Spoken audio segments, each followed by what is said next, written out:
Hi, thank you for tuning in to this presentation of my dissertation. My name is Eric Layland, and the title of my dissertation is Leveraging Latent Class Modeling at the Intersection of Racism and Homonegativism, Identifying Subgroups of Black and Latino Section Minority Young Men and Links with Substance Use.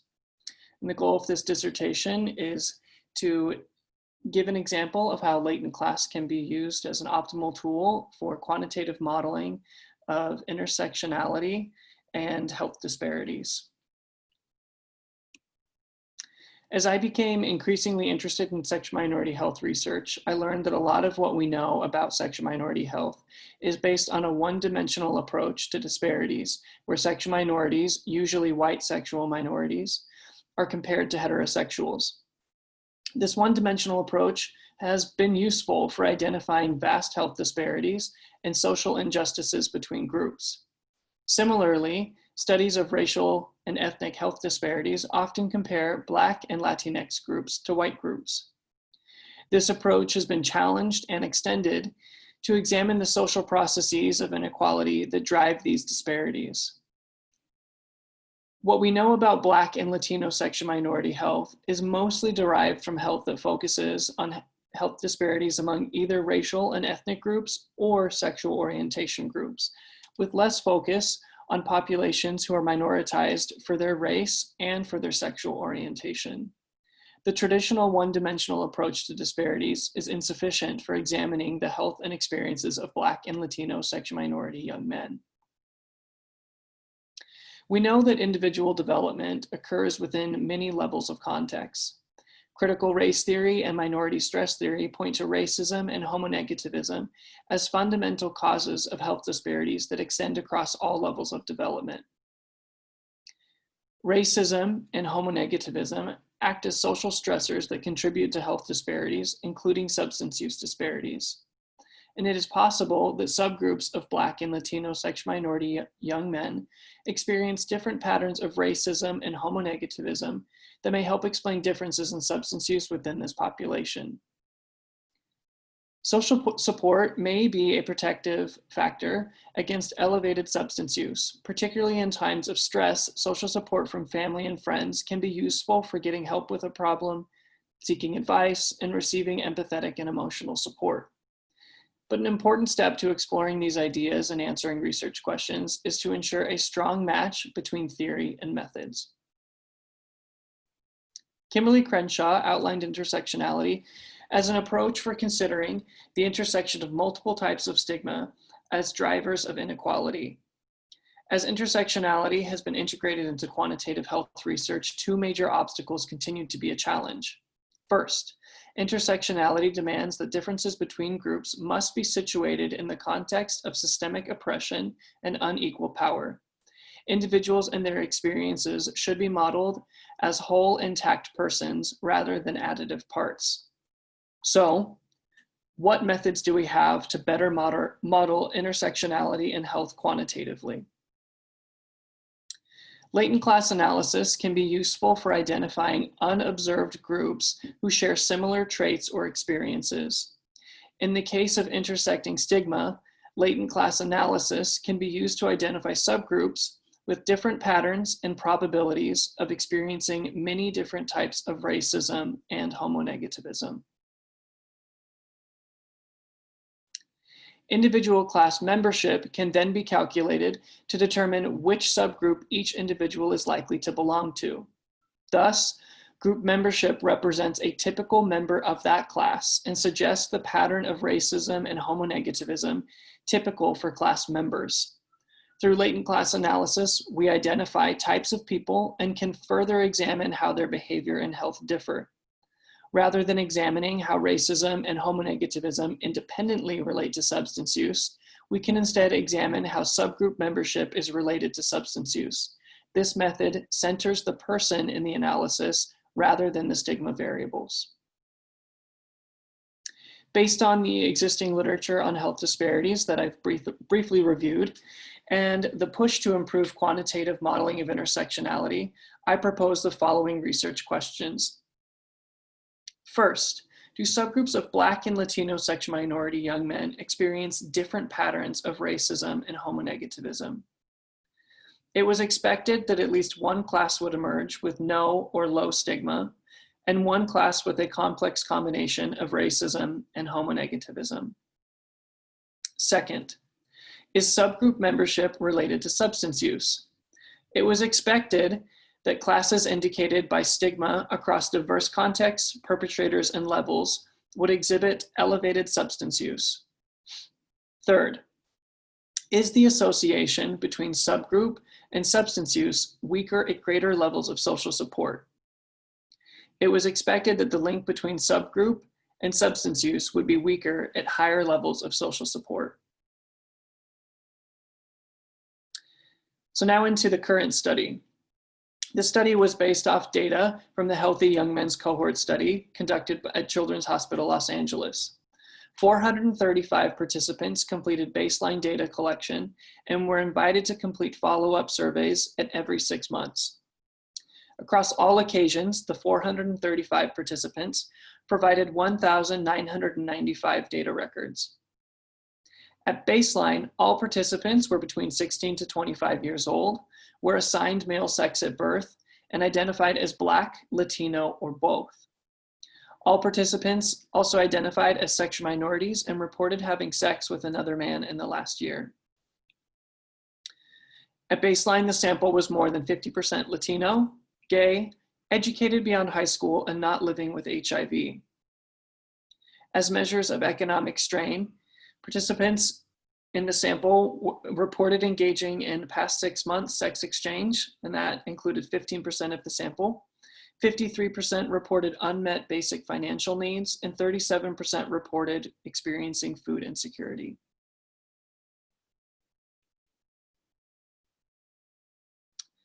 Now I'll briefly summarize how major variables were measured in this study. First, stigma was measured with 10 indicators of racism and 6 indicators of homonegativism. Indicators were diverse across contexts, perpetrators, forms, and levels. Frequency of stigma was reported as never, 1 to 2 times, or multiple times. Participants also completed the revised internalized homophobia scale to indicate their level of internalized homonegativism. In total, there were 17 3-level indicators of racism and homonegativism. Substance use included any past 6-month nicotine, marijuana, alcohol use, or binge drinking, as well as past 6-month marijuana abuse, marijuana dependence, and marijuana use disorder, and hazardous drinking, alcohol dependence, and harmful drinking. The multidimensional scale of perceived social support was used to measure separate scores for perceived friend support and family support. Returning to the research questions, I quickly outline what statistical methods were used to address the study research questions. First, I used longitudinal latent class analysis to identify subgroups indicated by racism and homonegativism using data from all 435 participants across all 5 waves. This approach allows a participant to belong to any subgroup at any wave. Second, after identifying classes, I used multivariable logistic regression and BCH-weighted class membership to estimate the association between subgroups and substance use. Third, I added friend support and family support as moderators to the regression model from question 2.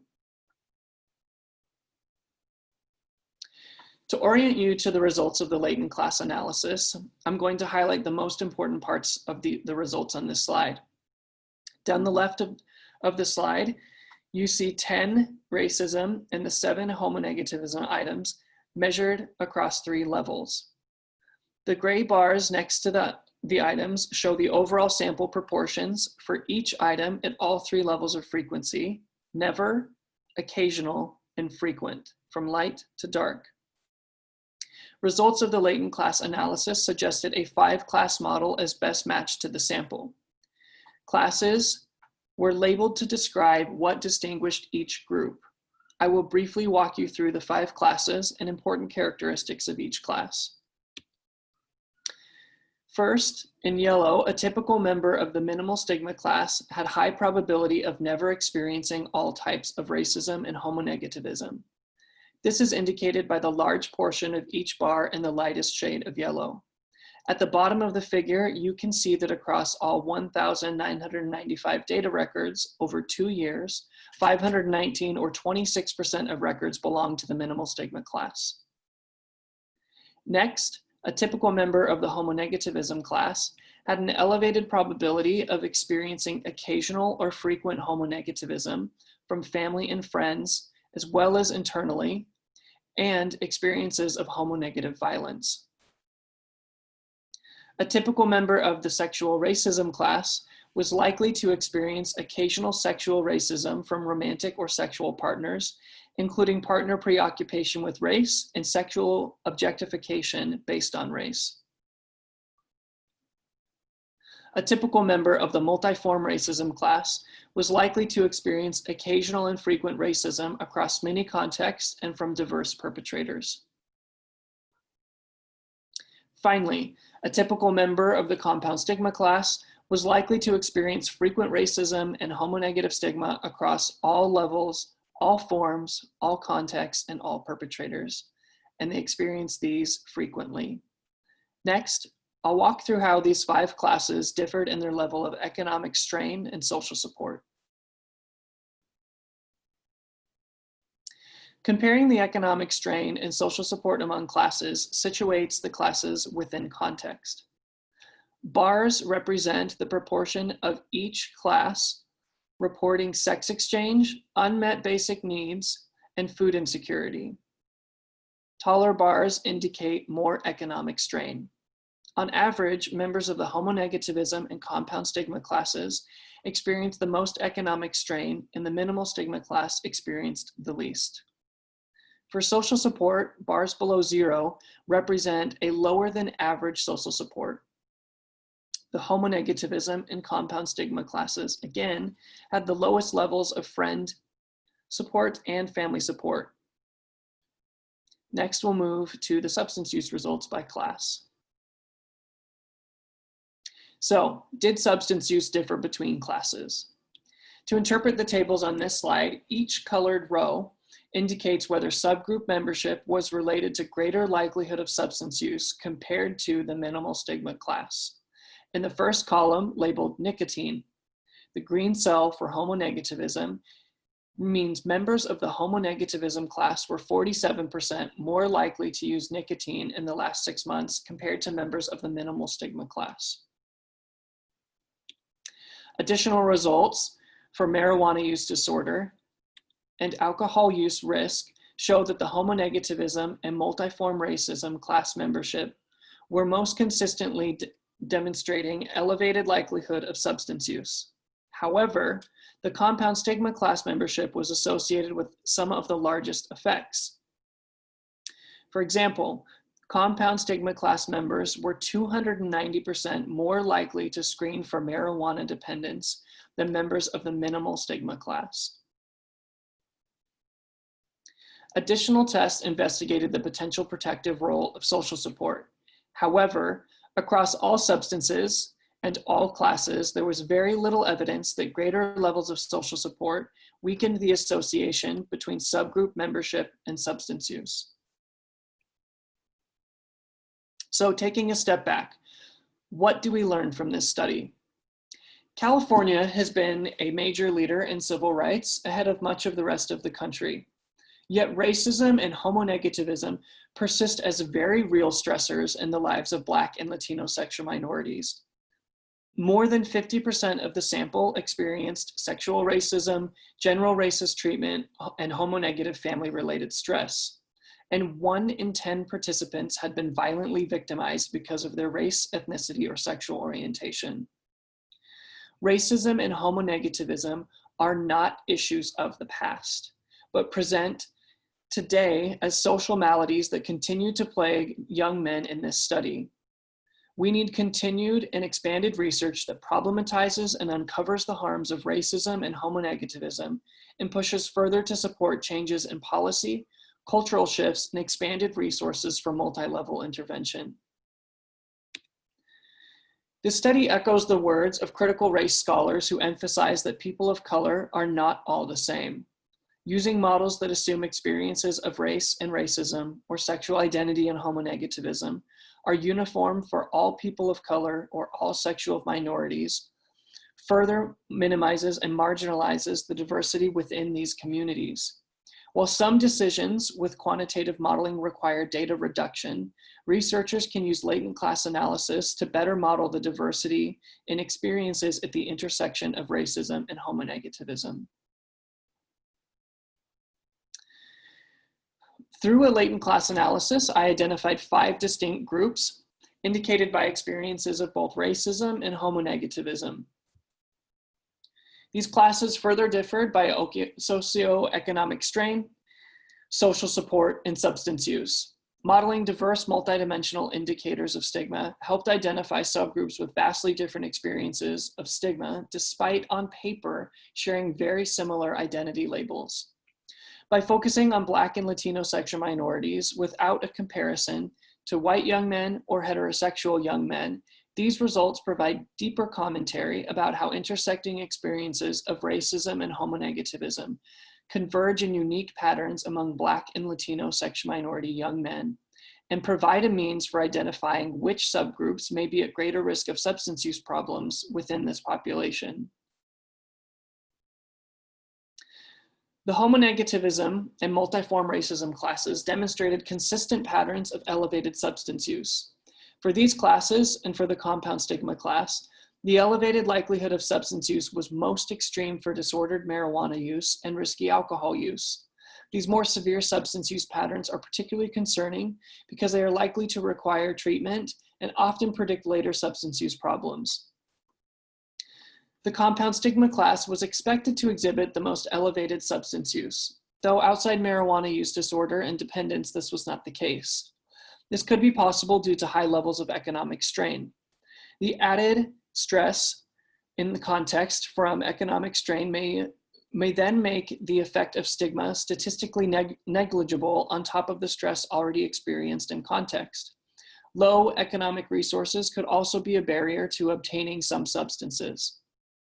Finally, low social support and experiences of stigma from many perpetrators across many contexts could be barriers to social settings where substance use, especially drinking, is likely common. And though their substance use may not always be the highest, for members of the compound stigma class, the diverse pattern of frequent stigma, high economic strain, and low levels of social support remain cause for concern. Although results showed little evidence of social support as a protective factor, it is possible that social support is related to lower likelihood of substance use, but in the same manner for all subgroups.